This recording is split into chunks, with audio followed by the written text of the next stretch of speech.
Hi.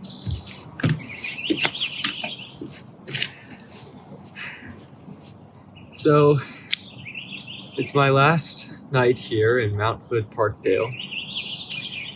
Last night on the farm. So I figured it's the perfect time for me to pay tribute to all of the plants that have made my time here so wonderful. So I'm just gonna see if I can remember and name all of the plants that I have grown to appreciate, which is really more of a test of my memory than my appreciation. But we're gonna give it a go. Okay, so we can start with the obvious ones, the crops. Kale. We've grown so much kale, it's crazy. There's like this giant field of kale that all started as these little saplings that we were nurturing in the greenhouse. It was still snowing here, and we were watering them, making sure that they had a constant level of moisture and keeping them under grow lights, and just really, fussing over them. And then we put them out in the fields, and we got this next huge snowfall, and it was like a crisis. We didn't know if they were going to survive, but this was like all the kale, for the season. Because if it goes down to freezing temperatures, then they can just, die, or at least be stunted. So we had to cover them constantly with this, like, what do we call that?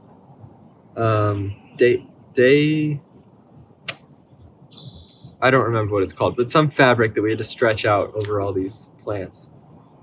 And that was to keep the heat around them so that when it did dip into freezing temperatures, and it did, that they still had enough heat throughout the night to stay alive. And they did stay alive, and they've grown into these huge plants, and we have more kale than we could ever know what to do with. And they've lasted this whole time, and it's all of these different varieties, some of which, the 1,000-head kale, has grown to be like, the size of my, well, I guess you don't know, but the size of my torso and head. Very large leaves. And we joke that, you could make a sailboat with those leaves. You could sail all the way to Africa. So that's fun. So that's the kale, and there's all the kale adjacent things, all the brassicas, which includes the cabbages, and I didn't even know that red/purple cabbages existed. They've gotten huge, and they were really indistinguishable from the kales at first, but of course they take on an entirely different form, which is really cool to see. And then there's Spigarello, which is like a cross between a broccoli and a kale, and they have these tiny little broccolis, which reminds me, actually, something cool about the kale is that we harvest the kale raw. When it gets old enough or stressed enough that it bolts and it sends up the flower shoots, right before it flowers, you've got these bulbs, which is basically what the broccoli part of the broccoli plant is, but on a kale plant. And it's edible and it's delicious. You just, you grill it up, saute it in some oil, and it's delicious. And that was cool. I've seen that on a lot of the crops that we've grown, that there are ways to use all the different parts that I never would have known. So then we also grow like this broccolini thing, and I forget what it's called, but that's another brassica. That pretty much does it for the brassicas. So then what came after them? Because they were our mainstay from the beginning. I guess, oh my God. How could I forget? Rude of me to forget salad greens. Really, lettuce. We've grown so much lettuce, and my favorite part about growing lettuce is that I've learned how to. We pick the leaves off instead of just cutting the whole head of lettuce and separating the leaves. We'll take off all the good leaves, and then the plant stays and it continues to grow more. And it's like 1 week later, you've got this new full head of lettuce that you can harvest again.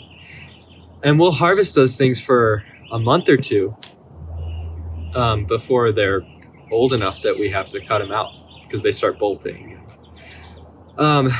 But my favorite thing about it is that I've learned all of the muscle movements for each different variety of lettuce. There's like this specific way that you can efficiently strip down all the leaves. Because on harvest day, it's just the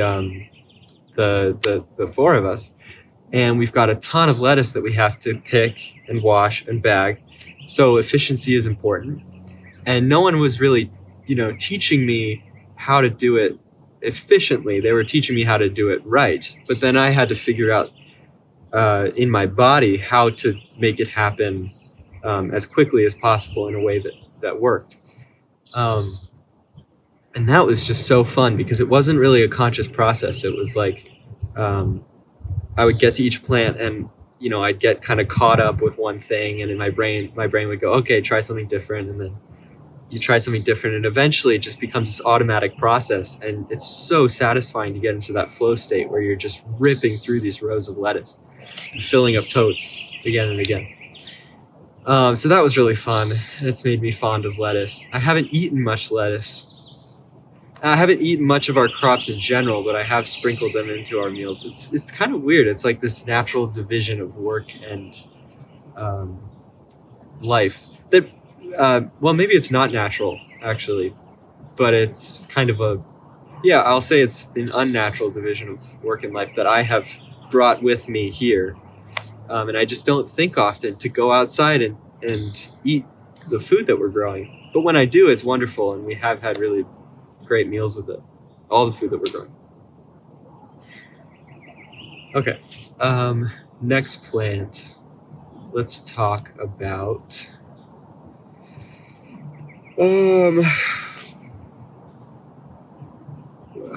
what else have we been harvesting from early season on?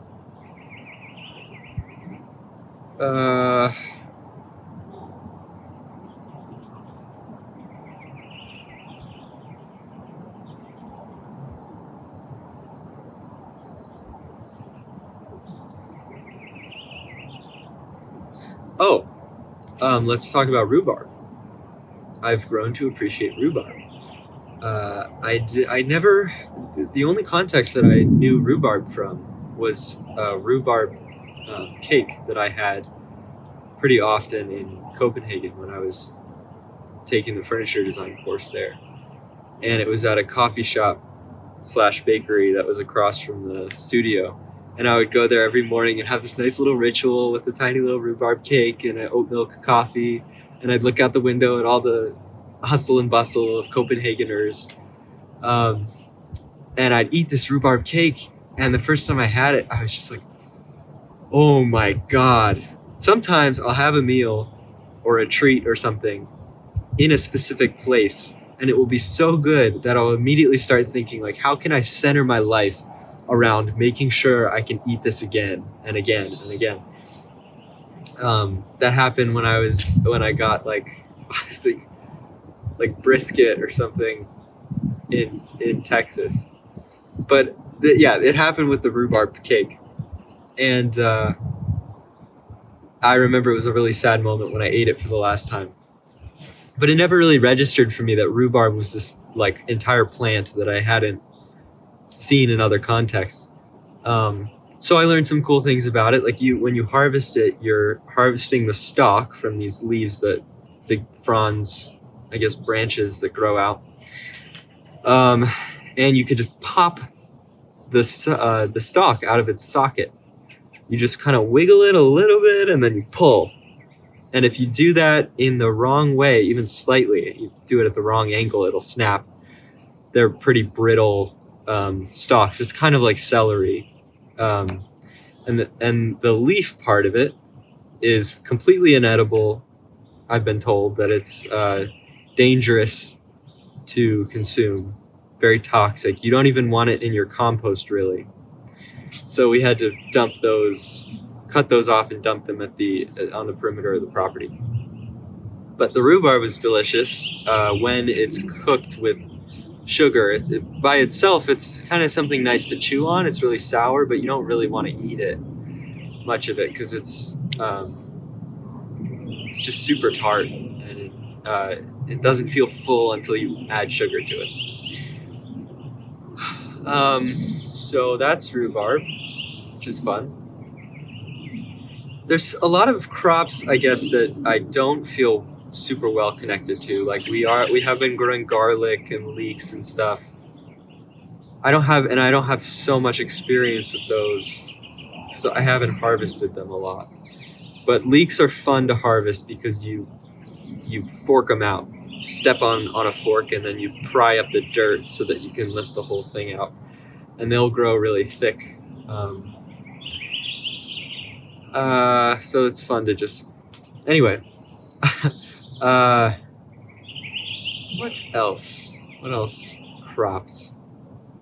Tomatoes. I haven't gotten to harvest tomatoes, and I won't get to because I'm leaving before tomato season really kicks into gear. But I've seen them grow, and that's been really fun. And I've been stringing them up and keeping them tall and taking off all the suckers that would turn the tomato from this into this. Everywhere that the tomato's trying to become wide, you pluck that off so that it keeps growing upward and it keeps sending more energy into that. And they're rearing to go. I mean, there are some tomatoes growing already, but I'm just missing it. It seems like 1 week, 2 weeks, they'll really start popping off. And it's the same thing with all the fruit trees around here. I'm going to miss apple season in Apple Valley, which is sad. I'm sad about that. Because apparently there's like so many apple varieties that I have never been acquainted with. There's this new one in town that everybody's talking about called Cosmic Crisp. And I haven't eaten a Cosmic Crisp yet. And so what else? There's lots of flowers that I've learned to harvest. Oh, that's a cool thing. I've learned that a lot of things have edible flowers that no one really talks about. Like arugula flowers taste like arugula. They're a little bit milder than the plant itself once it gets to that point. But they're very strong relative to like the arugula that you buy in the store. And so they work kind of as an herb. You just sprinkle them on your salad or whatever, and they're great. We've also grown zucchinis, winter and summer squash, but I haven't harvested those yet. I'm leaving right as that's starting to happen. Beans, same thing. All right. Let's get a move on. Let's talk about the ones that I'm really appreciating. Obviously, if I'm not thinking of them, they're not in the forefront of my mind for a reason. So, lamb's ear, that keeps coming to mind. Lamb's ear. I want to talk about lamb's ear. It's just this crazy, like, little flowering plant that grows everywhere, and it has the fuzziest, softest leaves that are like lamb's ears, and they're just so fun to touch. And Revlin gave me a piece of advice that if I ever have to poop in the woods, that they make very good toilet paper. So that's fun. And what else? We've got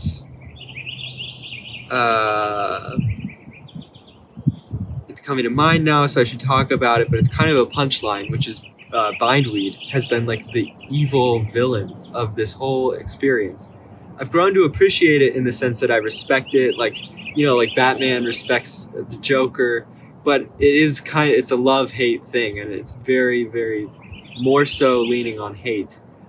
I mean, this stuff is crazy. It grows everywhere, and it's non-native, so it's this invasive weed that was brought in because they bought some hay that happened to have bindweed seeds in it.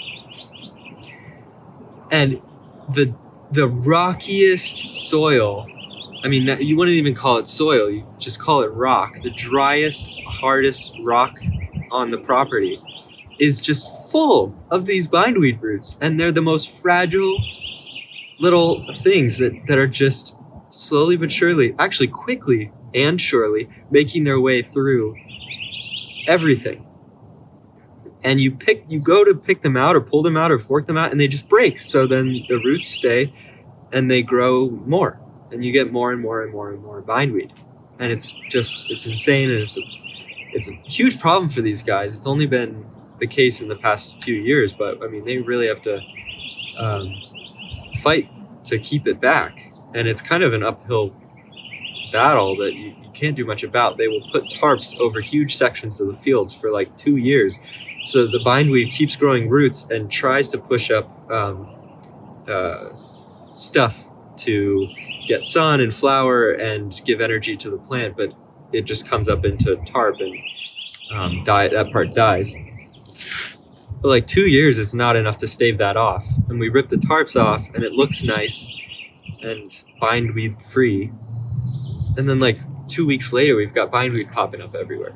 And it also seeds. I mean, it goes to flower so quickly, and the flowers go to seed so quickly that they're just scattering through the air and the wind and populating everything. You have to be ever vigilant against bindweed.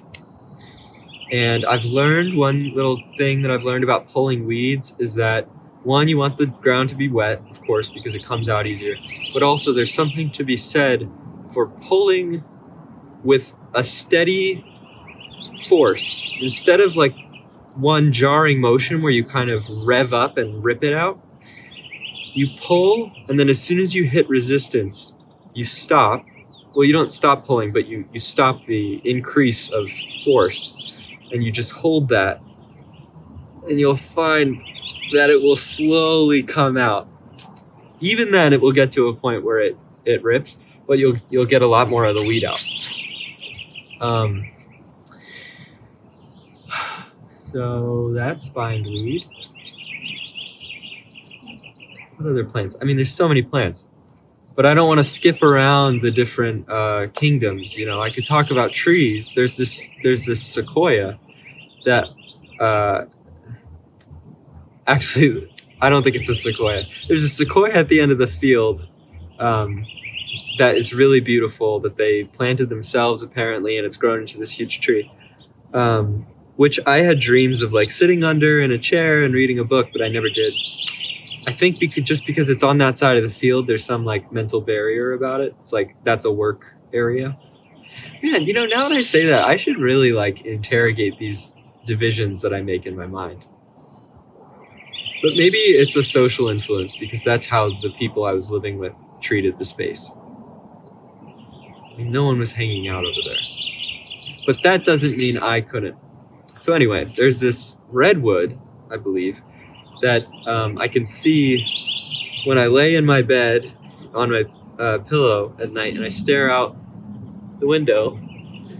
The only thing I see is this redwood tree that towers above everything else, surrounded by sky. During the day, it's striking, and then at night, it's this amazing silhouette against a sky full of stars. And it's just this beautiful thing, and it's become a symbol of my experience here, and a symbol of the fact that I'm out west, where these, you know, big coniferous trees that I would never see in Florida or Pittsburgh exist and thrive and continue being beautiful. So that's something I'm going to miss when I leave, is those trees, and that tree specifically.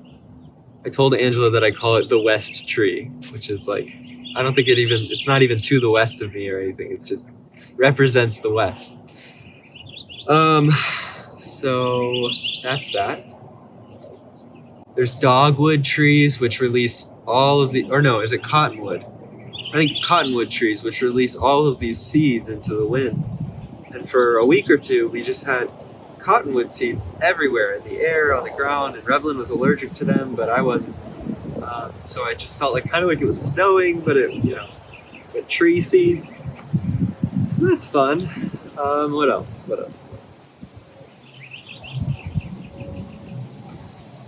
What other plants have I grown to appreciate in my time here in Oregon? Oh, what is it?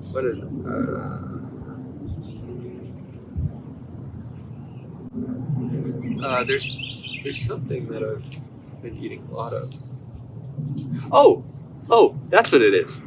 Chive Blossoms. That's the edible flower that is like incredible. It's way stronger than a chive stem or stalk or whatever you want to call it is. It's just like the chive, like a green onion, grows, and then right out the top sprouts this spherical bloom of flowers, and each little flower that makes up this sphere is like this super flavorful chive flavor that you can put on your food, and it makes it colorful, but it also is like this great culinary addition to any meal. It's weird.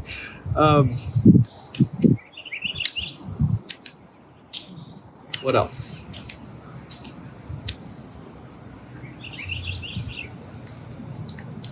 Come on. There's got to be more. Weeds. What other weeds are there that I've dealt with? Oh. Nettles, I guess you call it. Oh, there's someone coming. I know it.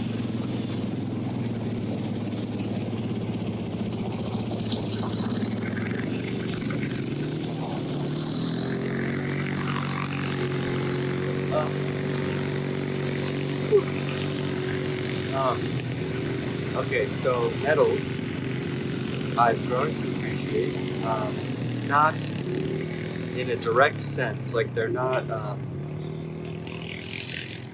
friendly plants to people, but I respect that. You know, they have their boundaries, and it's a beautiful plant. There's like two kinds of nettles here. One that when you're digging through the weeds and you're just pulling them out, and you brush past one, you go, ah.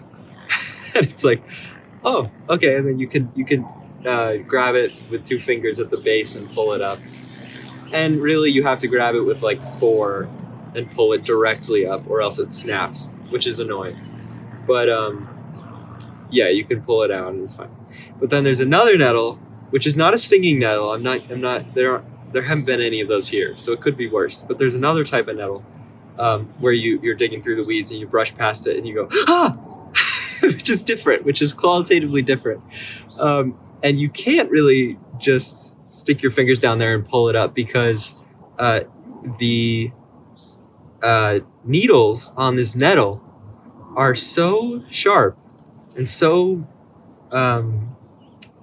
there's such a multitude of them that you can't get under there effectively. So you have to use a fork and pry up the dirt and then grab it from the roots and take it out. Put it somewhere that you're not going to step on it. So I've grown a respect for these nettles. Man, I mean, is that it? Am I exhausting the list?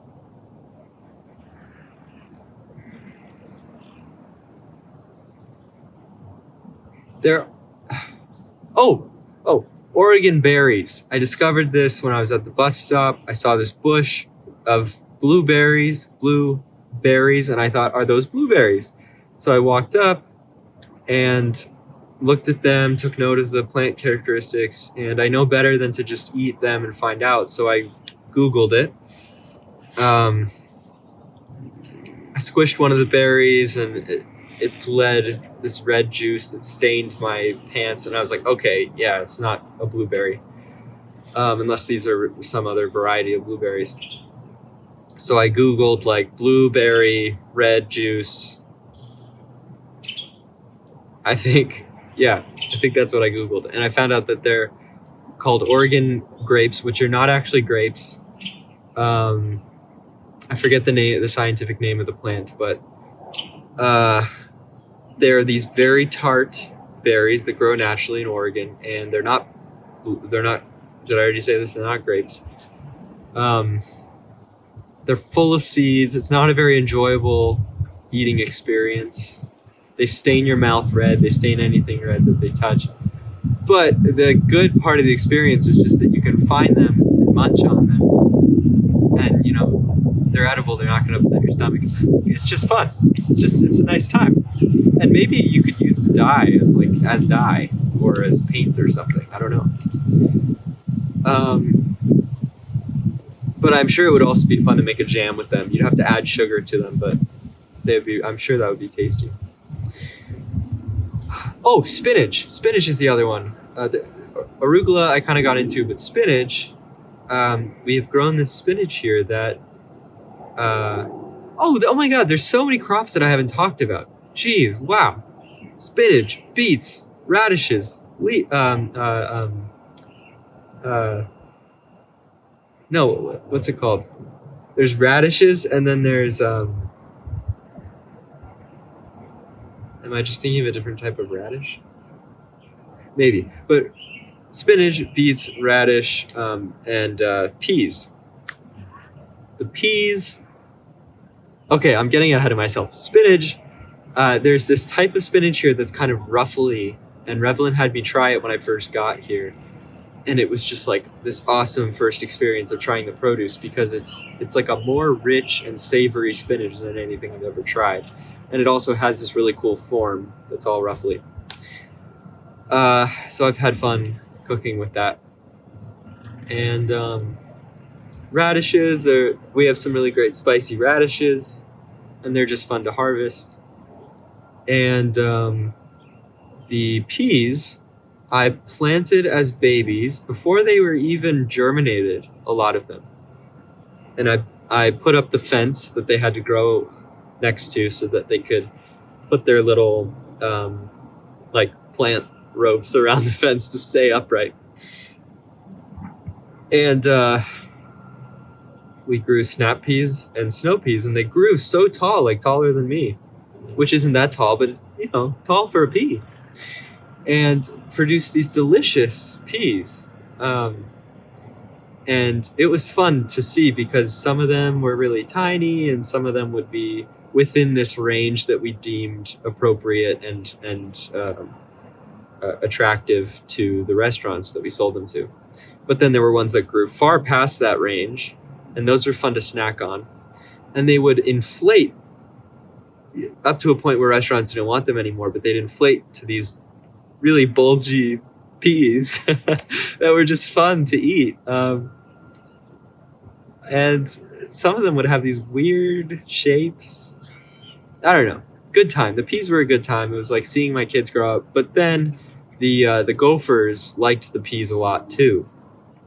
And they would eat the roots, and then this great plant would just fall over and die. So the gophers were a nuisance there. But I'm glad that they enjoyed some part of the pea. It's just a shame you see the whole thing die, and then, the gopher doesn't make use of all that rest of the pea plant. They just eat the roots. So then, of course, the bugs will make use of it, but I have less empathy for the bugs, so it's not as exciting for me to know that. Still cool, though. It's great. It's the circle of life. You compost it, and it all gets added back in, but, you've lost a child.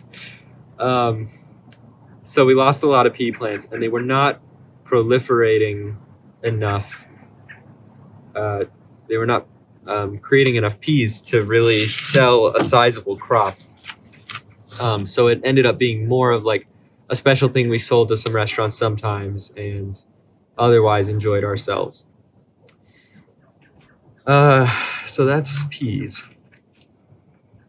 What else? I've learned what lavender plants look like, and I've smelled them and enjoyed them. They're all around Portland in the neighborhoods. People grow a lot of lavender there, but we have them on the farm here, and we've harvested some of it. Actually, I don't think we have harvested any of it. Yeah, we have. You can eat lavender, which is why we harvested some of it. It's just that I haven't eaten any, and it seems like it's not a preferred thing. Restaurants don't really ask for lavender in their edible flower orders, but you can throw them in, and it's like, part of the diversity of what you offer. But I'll have to eat it and find out if they should be asking, because I don't have an opinion on it yet.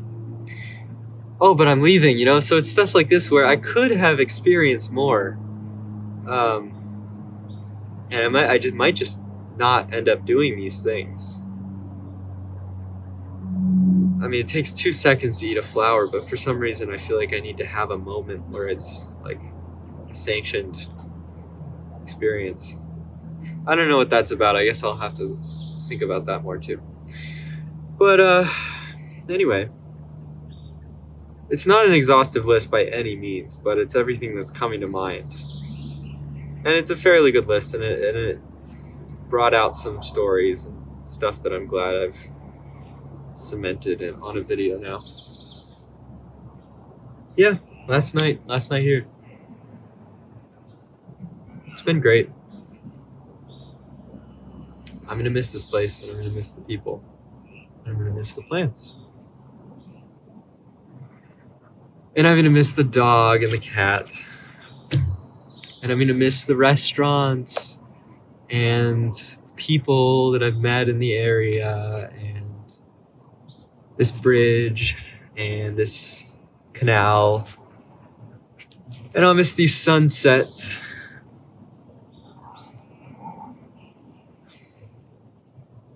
But, I mean, there's exciting things coming.